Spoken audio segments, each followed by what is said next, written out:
Islamic State has lost much of its territory in Syria and Iraq this year, including its most prized possession, the Iraqi city of Mosul. In Syria, it has been forced back into a strip of the Euphrates Valley and surrounding desert. Middle East analysts said that among the wide array of problems exposed after Islamic State's ouster from Raqqa were where to find money to help rebuild the shattered city, how to support fledgling local government in the face of a likely insurgency, and how to keep Assad, backed by Iran and Russia, from trying to regain control.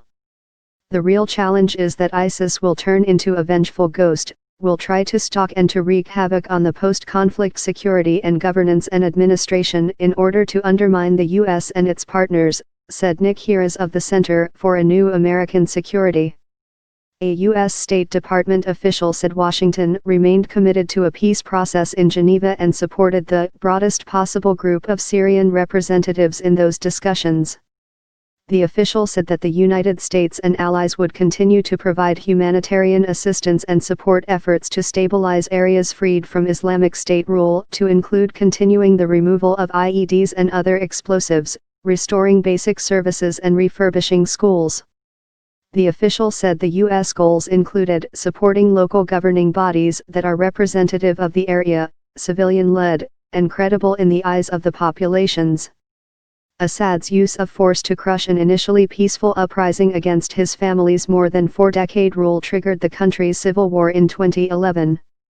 The conflict helped create a vacuum that Islamic State eventually filled by seizing parts of Syria.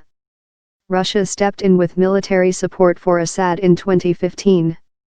The greatest challenge for Raqqa and local Syrian partners that are trying to rebuild Raqqa is the ambiguity of Trump administration Syria policy, Heras said. A signal needs to be sent that the U.S. intends to keep a residual force in the areas that it has conquered from ISIS in order to oversee the stabilization mission and to have the broader, publicly unstated aim, to constrain Iran's ability to reconquer all of the country in the name of Assad, he said. A U.S. official who spoke on condition of anonymity said, "If the Russians truly want to have something that will really put Syria back together, we will see if they are willing to return to the Geneva process.